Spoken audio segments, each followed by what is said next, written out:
할렐루야, 좋은 아침입니다. 오늘은 요한복음 21장 18절에서부터 22절까지의 말씀을 통해서 은혜 받은 자가 조심해야 할 경계 1호에 대해서 함께 말씀 나누기를 원합니다. 오늘 본문 말씀은 요한복음의 마지막 장으로 특별히 베드로를 회복시켜 주시는 예수님의 은혜가 기록되어 있는 말씀입니다. 18절입니다. 내가 진실로 진실로 내게 이르노니 아멘 아멘 레고소이. 이 예수님의 말씀을 듣고 있는 베드로는 정말 소름이 돋았을 것 같습니다.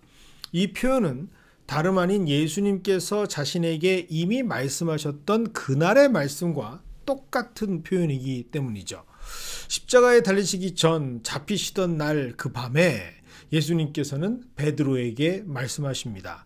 우리가 다 알고 있는 말씀, 베드로가 닭 울기 전에 예수님을 3번 부인할 것을 말입니다.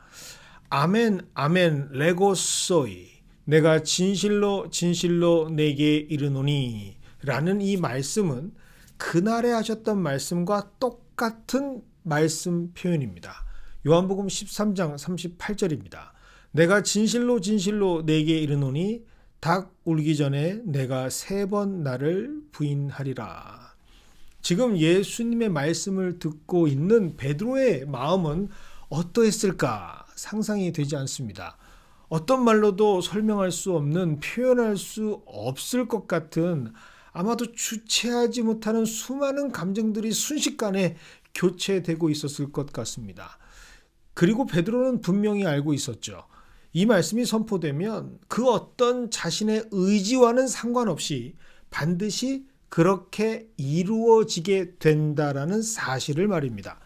예수님께서 그렇게 확답하여 선포하신 말씀은 바로 자신의 미래에 관한 말씀이었습니다. 18절입니다. 내가 젊어서는 스스로 띠뛰고 원하는 곳으로 다녔거니와 늙어서는 내 팔을 벌리리니 남이 내게 띠띠우고 원하지 아니하는 곳으로 데려가리라. 이 말씀의 뜻은 그의 인생이 다름 아닌 하나님께 영광을 돌리는 인생이 될 것이다 라고 하시는 축복의 말씀입니다. 19절이 이를 증명합니다. 이 말씀을 하심은 베드로가 어떠한 죽음으로 하나님께 영광을 돌릴 것을 가르치심이로라.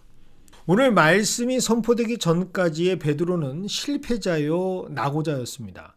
그는 예수님을 배신한 장본인이었기 때문이죠. 끝까지 예수님의 곁을 지키겠다고 호언장담했지만 정작 예수님께서 그를 가장 필요로 하셨던 그곳 골고다의 십자가 길에서는 그의 모습을 찾아볼 수가 없었습니다. 사람들이 무서워 숨어 있었던 아주 비겁하고 위선적인 사람, 그가 바로 베드로였던 것이죠. 그렇게 수많은 사람들 중에서 왜 하필이면 예수님의 십자가를 지고 대신 올라갔던 사람의 이름이 베드로였을까?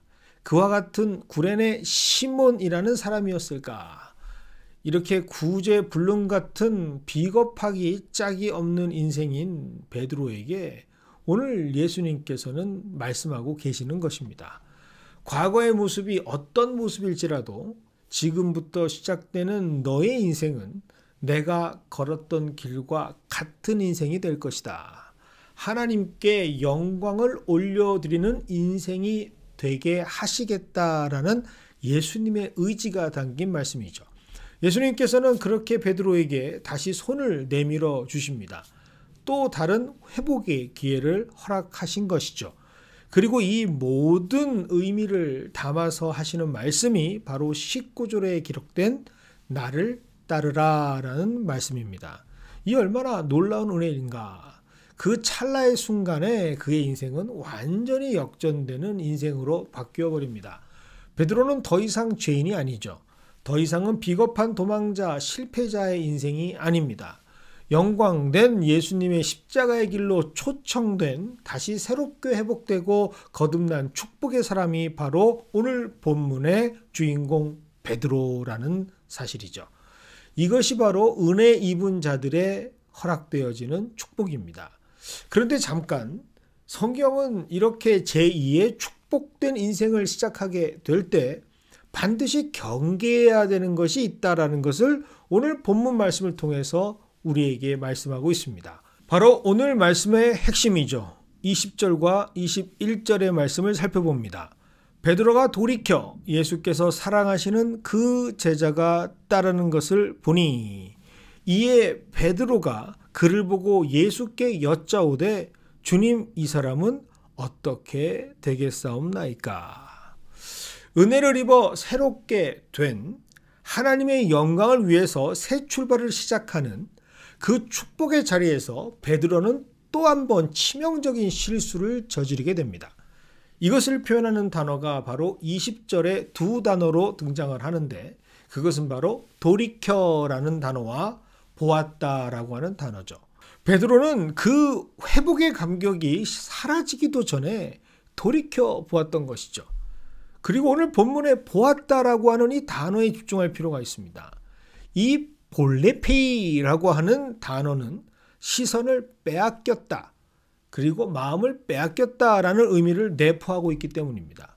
마치 예수님을 보고 무리를 걸었지만 결국에는 돌이켜 바람을 보았을 때 다시 물에 빠졌던 것과 동일한 상황이 지금 오늘 말씀의 상황입니다.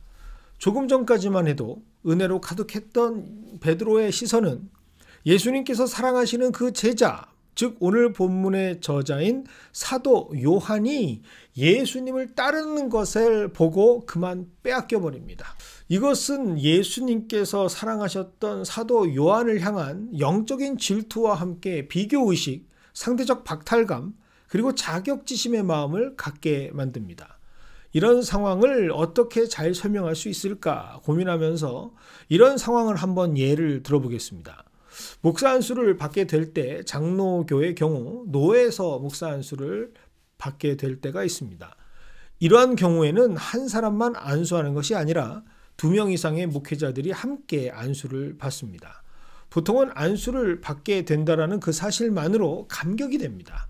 나 같은 죄인 중에 괴수를 이제 거룩한 주의 일꾼으로 삼아주시고 은혜의 영광된 십자가의 길을 허락받았다는 그 자체가 주체할 수 없는 감격과 기쁨으로 가득한 자리이기 때문이죠.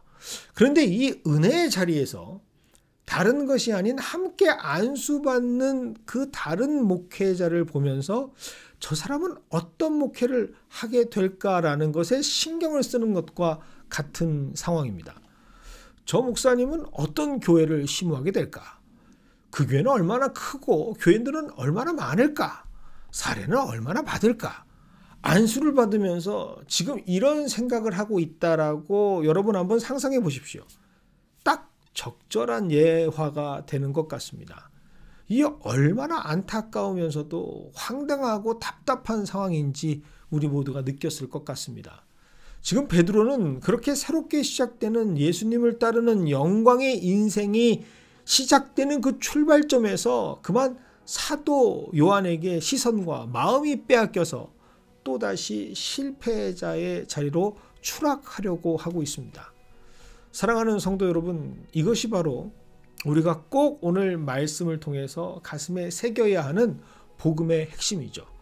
아무리 은혜와 축복의 자리에 있다 하더라도 그 받은 사랑과 상급을 순간의 실수로 쏟아버릴 수 있는 것이 바로 우리 인간의 나약함이라는 사실입니다.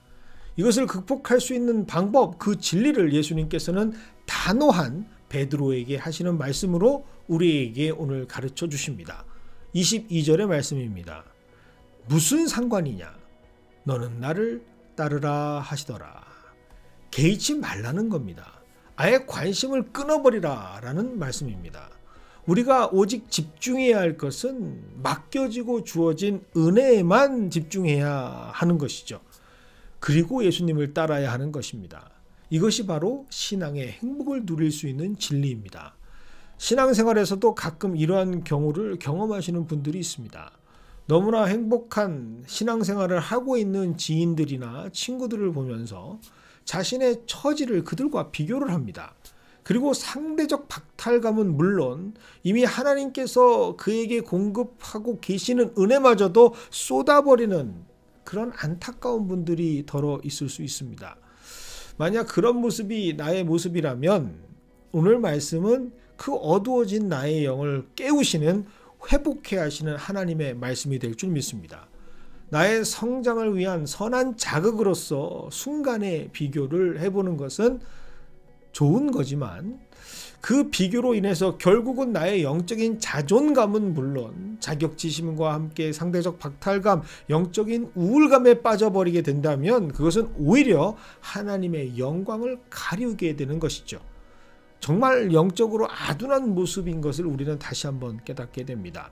그 어떤 경우에서도 타인과의 비교는 신앙의 기쁨을 사라지게 만들고 하나님께서 이미 허락하신 모든 감사까지도 빼앗기게 된다는 사실을 꼭 기억하시는 우리 모두가 되기를 원합니다.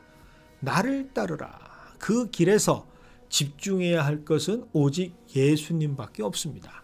그렇게 오직 예수님만 따르며 이미 주신 은혜에 감격하면서 기뻐할 수 있는 우리 모두가 되시기를 주님의 이름으로 축원드립니다.